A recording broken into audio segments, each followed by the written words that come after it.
A escalada do conflito no Oriente Médio, ela se soma a outros riscos geopolíticos já existentes e que estão no nosso radar. Para quem nos assiste pela televisão, é possível ver nesta tela que aqui na América Latina a gente tem o risco envolvendo Guiana e Venezuela, com risco de uma anexação de parte da Guiana pela Venezuela. É uma tensão geopolítica importante de acompanhar. Há também o aumento das tensões no Oriente Médio, como temos destacado aqui. O mais recente tem a ver com a ofensiva de Israel em relação a Irã. Há também a guerra entre Rússia e Ucrânia, que já está no 3º ano, e no radar se mantêm as tensões envolvendo Taiwan e China. Ou seja, a geopolítica importa porque o agronegócio é um dos setores mais internacionalizados da economia brasileira. Outro efeito a gente sentiu nesta semana via dólar. O dólar disparou e atingiu o maior patamar do ano. Vejam só, beirando ali os 5,29 em alguns momentos do pregão dos últimos dias. Entre os motivos para a escalada da moeda estão essas tensões geopolíticas que a gente abordou e também os riscos fiscais aqui no Brasil, entre outros motivos que a gente vai analisar a partir de agora. Para entendermos o que vem pela frente em relação à tendência de dólar e impactos em mercados agrícolas, como formação de preço de adubo, fertilizantes e grãos, a gente convidou 2 profissionais. André Perfeito, economista, seja muito bem-vindo ao Hora H do Agro. Eu que agradeço, um prazer sempre falar com você e com todo o mundo agro. Muito obrigada, André. Convidamos também o Jefferson Souza, que é analista da Agrinvest Commodities. Jefferson, seja muito bem-vindo. Muito obrigado, Keren. Sempre um prazer conversar contigo. Da mesma forma. André, começo com você. Dólar subiu bem nessas últimas semanas. Efeito da geopolítica, efeito do risco fiscal atribuído a um governo que deve gastar mais do que arrecada, entre outros fatores. Esse é um movimento pontual ou é um cenário que só começou e vai continuar essa escalada? Bem, vamos tentar resgatar um pouco a história, porque essa história começou um pouco antes, na verdade. Na semana anterior, a gente teve uma inflação nos Estados Unidos até bastante persistente. O CPI por lá, a inflação veio mais alta. Isso daí já acendeu antes do conflito, tá? Do ataque do Irã. Você teve aí uma discussão sobre se os juros vão cair nos Estados Unidos ou não esse ano, né? Por conta de uma inflação mais persistente por lá. Isso por si só já aprecia a moeda norte-americana, porque boa parte do fluxo entre 2 países, tem uma parte que é comercial, obviamente, né, e nesse sentido o agronegócio brasileiro, também com uma área de matéria-prima, tem um peso muito grande, mas tem um fluxo financeiro gigantesco, né, então só dos juros não cair na velocidade que se espera, já estressou o dólar. Fora isso, a gente teve uma guerra, não dá nem para dizer que é uma guerra, na verdade foi uma espécie de recado que o Irã mandou para Israel, foi seguido agora de outro recado que Israel mandou para o Irã, né, de um uso militar para ter um sentido diplomático, ficar desse jeito. Isso daí já estressa mais ainda. E na segunda-feira, logo na sequência, né, depois desses eventos, você teve um mal-estar gerado aí por algumas falas do ministro da Fazenda, o Fernando Haddad, né, que deixou claro uma coisa que era bastante óbvia, eu acho, né, que o resultado fiscal não vai ser tão positivo, né, eu acho que ninguém esperava diferente na Faria Lima, né. Mas agora a gente tem que pensar algumas coisas, eu acho, né? Sim, o câmbio vai estressar, isso é verdade, mas no médio e longo prazo, eu não sei se isso vai se manter. O que eu quero dizer com o seguinte, o Brasil tem acumulado saldos em balanço comercial bastante relevantes. Né?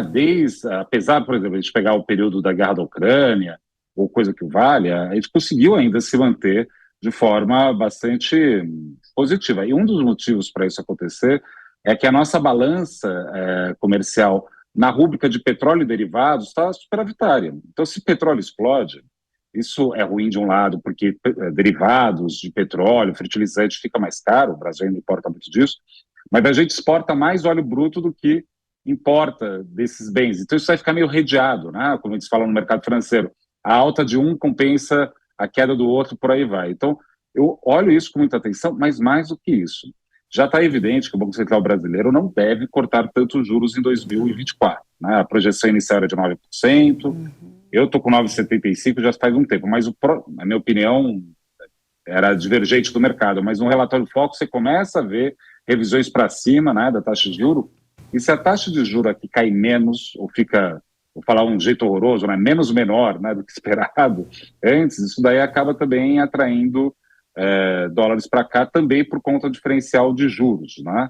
o que eu quero alertar todo mundo é o seguinte, talvez a gente esteja num momento mais inflamado disso tudo, porque se eu for precificar, né, Kelly, que vai ter um conflito entre Irã e Israel no Oriente Médio, a gente tem que ter uma outra conversa, né? É um outro mundo, né? Mas, por enquanto, eu tenho uma visão um pouco mais construtiva para o médio e longo prazo, mas, de novo, né, por conta de balança comercial, que continua positivo, e dois, por conta de uma reação da política monetária no Brasil, que deve reagir não subindo os juros, mas cortando menos do que o mercado inicialmente pensava.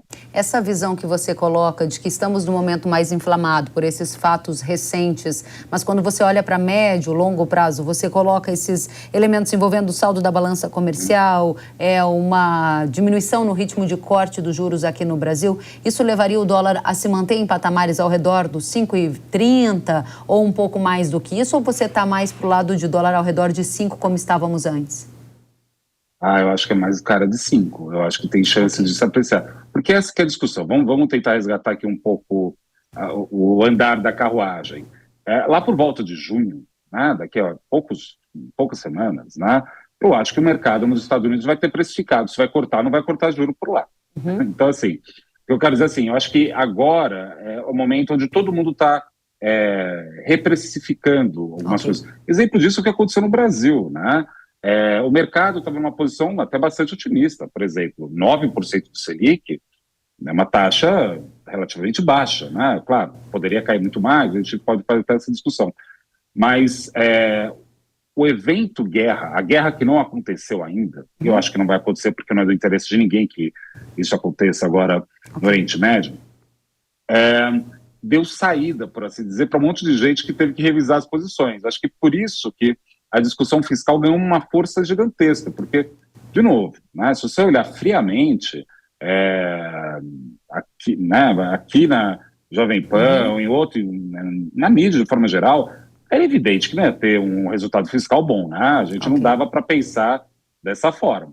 Então, por isso que eu acho que isso daí só tornou mais agudo esse processo. O que, de um lado, é uma boa notícia no seguinte sentido, vai ser precificado mais rápido. Podia demorar essa precificação desse mal-estar. Agora o pessoal falou, quer saber? Coloca tudo no preço aí, não acho que vai cortar tanto juro. Mas daí que tá, isso daí vai durar para sempre? Eu acho que por volta de junho já vai estar equacionado parte desse mal-estar. Muito bem, está muito claro a sua posição, André, entendendo que a gente tem um dólar com uma tendência mais para 5 do que para movimentos acima dos 5,30, que foi o que beirou nessa semana. Ele deixou muito claro os motivos, a gente vai aprofundando essa conversa, sem antes passar por você, Jefferson, e entender que efeitos essa alta do dólar na semana já trouxe na formação de preços de fertilizantes, por exemplo, porque a gente viu o dólar na máxima e tem muita gente dizendo que o custo sobe de elevador, mas depois ele desce de escada. Essa é uma máxima do agro. Isso aconteceu na prática? A disparada do dólar puxou para cima o preço do adubo? Kellen, vamos lá. Se o preço em dólar não variou, vamos pegar um exemplo. O cloreto de potássio está estável na semana em dólar.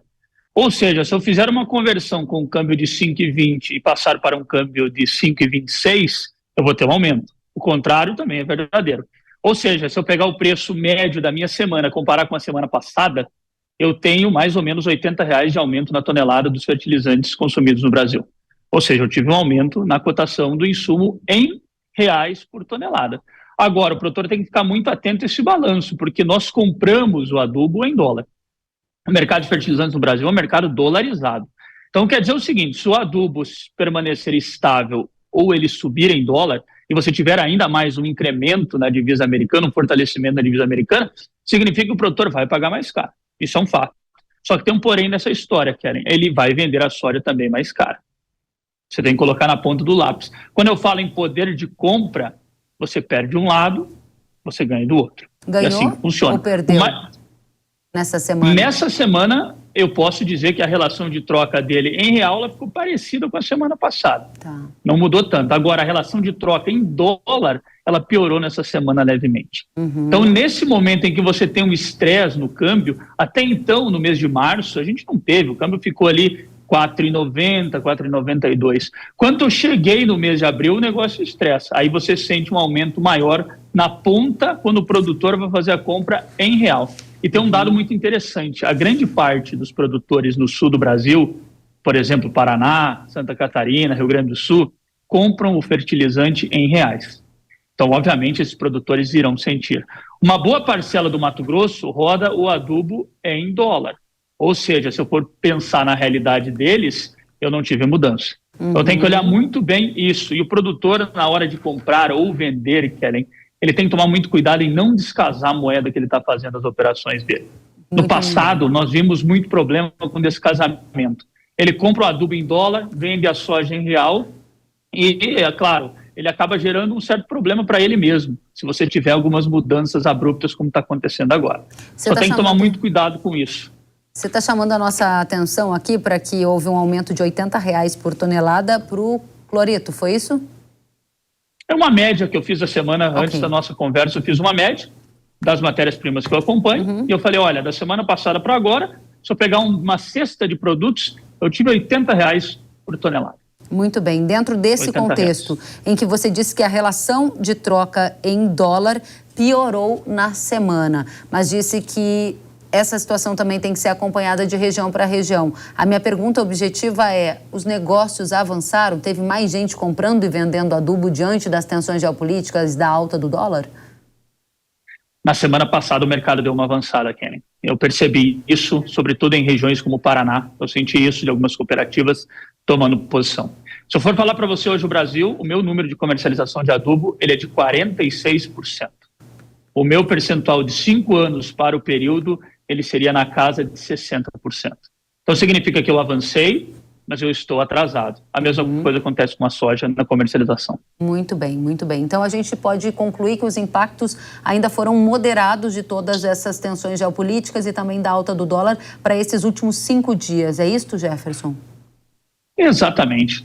Eu posso dizer para você o seguinte, o impacto que nós tivemos no preço do fertilizante foi puramente ligado ao dólar. O estresse que nós tivemos envolvendo Irã e Israel não precificou o fertilizante no Brasil. O primeiro que iria sentir seria a ureia. Eu até comentei com alguns colegas isso quando o conflito eclodiu.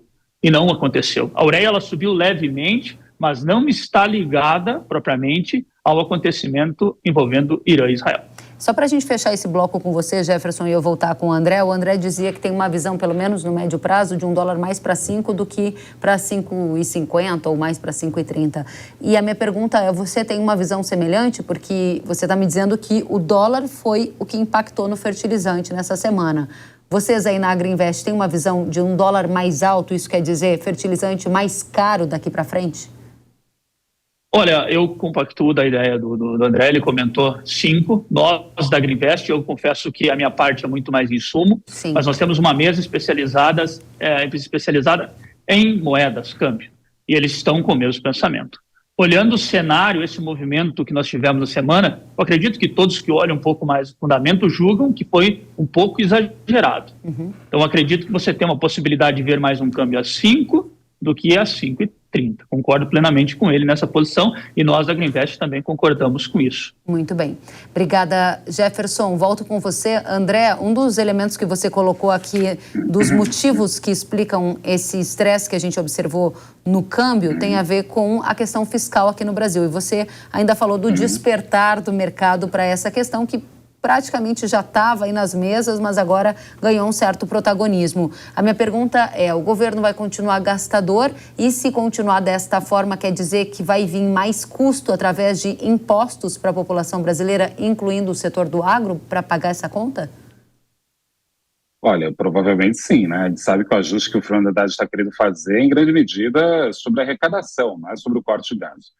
Agora sim, sobre o corte de gastos, você tem que lembrar também que 2024 é um ano eleitoral, né? E a gente viu aí, vamos dizer, parte grande do Congresso, em cima da questão das emendas de relator, que depois, enfim, foi pacificado esse ponto, né? Mas aí está falando de uma transferência bastante relevante. Por que eu estou falando isso? Porque não me parece razoável imaginar nenhum tipo de ajuste para o lado do custo agora, em 2024. Não é isso que se trata, especialmente porque daqui a pouco vai começar o processo eleitoral e o Congresso vai parar. Então, assim, esse que é o sentido de que eu acho que não vai ser tanto pelo lado da despesa. Agora, assim, a questão das receitas não necessariamente vai aumentar muito mais a tributação, quer dizer, pelo menos eu imagino, porque as projeções de PIB estão subindo. Se o PIB está subindo, isso quer dizer que aumenta a arrecadação do governo também. Agora, isso daí eu achando, olhando Brasília aqui de São Paulo, né? Porque a gente sabe que o ambiente lá em Brasília às vezes é mais assim, rarefeito, né? Eles gostam mais dessa parte do gasto mesmo a curto prazo. Muito bem, então a gente vai acompanhar com atenção. Você não descarta essa possibilidade de um risco de a conta chegar para toda a sociedade com mais impostos. De toda forma, a gente pode deixar isso para um outro momento, até porque é ano eleitoral. André, obrigada. Volto com você, Jefferson. O setor do agro também tem partido de alguns lugares em que é retirado o incentivo fiscal. Mais recentemente, a gente viu no Rio Grande do Sul, Jefferson, atingindo especialmente a pauta de defensivos agrícolas. Esse é um movimento que você tem acompanhado na área de químicos, o que na prática significa mais custo, porque os benefícios fiscais estão sendo retirados paulatinamente em diferentes áreas do país?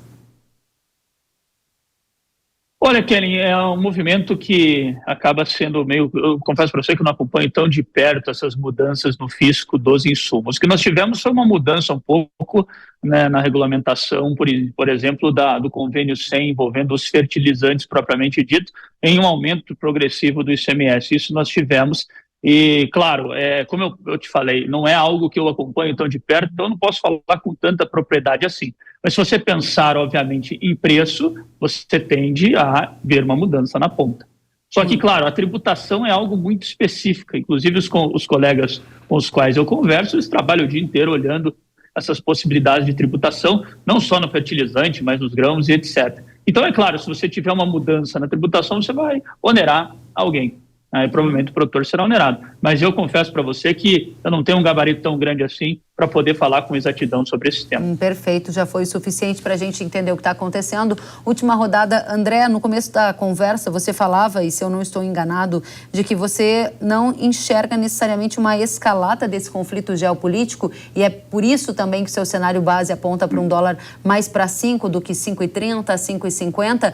A visão que você tem enquanto economista é que o pior, tratando-se de Oriente Médio, ao que tudo indica, ficou para trás? Olha, em alguma medida sim, exatamente isso que eu disse. Eu acho que não existe interesse hoje em dia de um aumento ou de uma escalada desse conflito. Vamos pegar da ótica, por exemplo, dos norte-americanos, né? Qual o interesse dele começar a abrir uma outra frente de batalha depois da Ucrânia? A Ucrânia é uma questão que está em aberto há 2 anos. Ele vai querer abrir uma outra Ucrânia no Oriente Médio ali, sem resolver isso de forma clara. 2, os Estados Unidos também não têm interesse de aumentar a tensão geopolítica, especialmente ano eleitoral, porque vamos supor que tem um conflito deflagrado no Oriente Médio. O que isso daí vai querer dizer? E a Jefferson vai ter que rever aí os cálculos, acho que para insumos, né, para os fertilizantes, porque aí vai subir sim. Isso daí quer dizer mais inflação. O Biden, que está tentando concorrer a uma reeleição que, diga-se de passagem, vai ser bem difícil para ele, vai querer mais uma guerra? Mais inflação agora? Também acho que não. O próprio Netanyahu sabe que se ele entrar num conflito com o Irã, é pedir para vários outros países da região entrarem em conflito com ele simultaneamente. Claro, a Jordânia está do lado dos Estados Unidos, a Arábia Saudita, os Emirados Árabes, mas você tem uma série de outras proxies, que a gente chama, né?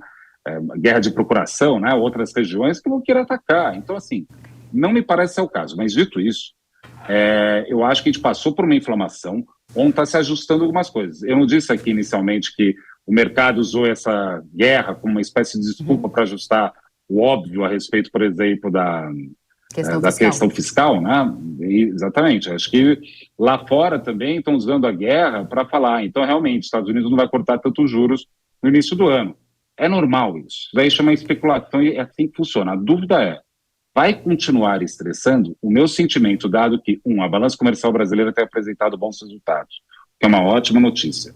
2, os juros devem cair menos no Brasil, dado a sinalização do Banco Central e também a limitação que os juros vai ter nos Estados Unidos, também joga os juros aqui não tão para baixo. Lá fora, você vai ter algum tipo de estabilização, acredito que até o meio do ano, até junho, né? Porque senão aí a gente vai ter que discutir um cenário muito mais estressado. Não me parece ser o caso. E isso daí tudo em conjunto me faz ter uma visão um pouco mais construtiva, para não dizer otimista, né, mas mais construtiva a respeito do médio e longo prazo. Muito bem, obrigada, André. Jefferson, última questão para você dado que você analisa tendências do mercado de adubo, qual é a tendência a partir de agora, vinculada, claro, a esses fatos geopolíticos e outros que estejam no seu radar? Os preços tendem a subir mais? Vamos lá, Kellen, até mesmo complementando um pouco o que o André comentou, essa tensão envolvendo o Irã e Israel, quando ela saiu lá no final de semana passado, realmente, eu pensei comigo, agora a Ureia ela tende a mudar um pouco de direção, e eu vou ter que olhar para alguns ativos como gás natural, petróleo, se eles vão acompanhar, vão ter alguma mudança. O que nós vimos foi que o petróleo não comprou a briga, o ouro também não mudou, o gás natural também não mudou, a Ureia na segunda-feira, sem nenhum problema. O que nós temos hoje como fundamento é que o mercado global de ureia está muito bem ofertado. Do lado da demanda, nós tivemos um evento muito interessante recentemente, envolvendo uma das maiores compradoras do mundo, que é a Índia. A Índia voltou atrás, ela ia comprar 700 mil toneladas de ureia, decidiu que vai comprar 320, ou seja, sobrou mais ureia.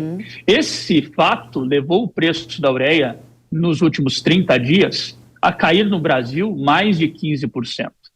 Eu digo o seguinte, se nós não tivermos nenhuma eclosão maior no problema envolvendo Irã e Israel, e pelo jeito está ficando de lado, eu tenho alguns fundamentos que apontam para uma queda ainda no preço da ureia. Só tem que tomar cuidado, porque é o fertilizante mais volátil que eu tenho no mundo. Qualquer tipo de tensão política escalada, quem sente a ureia primeiro. Então tem que tomar um pouco de cuidado com isso. Cloreto de potássio está num nível estagnado há uns 45 dias no Brasil. Ele subiu um pouco e parou. Muita oferta, os produtores já compraram. O cloreto não é o problema para mim hoje, Kelly. O maior problema que eu tenho no mercado é fósforo. E por que isso? É o fertilizante mais caro do Brasil. Hoje uma tonelada de MAP com esse câmbio custa mais de R$ 3.500. Quando eu faço a conversão em sacas de soja, a relação ela fica muito acima da média. Isso está dificultando os negócios. E é por isso que a minha comercialização de adubo ela está abaixo da média, por uma interferência do fosfatado. Fósforo está caindo lá fora, está caindo nos Estados Unidos, está caindo na China, está caindo na Índia. Agora no Brasil eu termino a minha semana com os preços estagnados praticamente. Ninguém fala em queda por aqui. É o ponto mais importante. Hoje eu tenho uma carteira que a gente conversa sempre e a maior dúvida que eu recebo é fosfatado. Eu vejo que essas quedas podem dar ao produtor uma esperança, mas ele tem que acompanhar muito bem de perto, porque a janela ela vai se fechando, sobretudo em regiões como o Mato Grosso, que é um grande consumidor e tem muito fosfatado de alta concentração para rodar. O tempo está encerrado. Então eu tenho que tomar muito cuidado com o fosfatado nesse momento. É hora de agir ou esperar? O seu conselho para a nossa audiência em relação a esses fosfatados? É a pergunta que eu mais recebo e é mais difícil de responder nesse momento. Fósforo é a matéria-prima mais difícil que eu tenho, Kellen. O produtor tem que analisar muito bem o que ele vai fazer com a matéria-prima que ele vai comprar. Se ele vai para um simples, se ele vai para um MAP, esperar um pouco, ou para um triplo e assim por diante. Eu tenho uma esperança lá fora, que é uma queda global no preço do fósforo. Agora eu preciso esperar se nos próximos 10 dias, 15 dias, essa queda vai chegar no Brasil. Se ela chegar no Brasil, eu acredito que o produtor ele vai tomar algumas posições. Porém, se continuar do jeito que está, eu tenho certeza que nós vamos ver o fosfatado sendo tomada a decisão mais para frente. Muito bem. Quero agradecer demais a você, Jefferson Souza, analista da Greenvest Commodities, pelas visões aqui divididas com a nossa audiência em relação a impactos no mercado de fertilizantes. E a você, André Perfeito, que trouxe para a gente as projeções para câmbio, para juros e condição da geopolítica interferindo na economia brasileira. Voltem sempre, são muito bem-vindos. Muito obrigado, Kellen. Prazer conversar com você e com toda a audiência. Obrigada a vocês.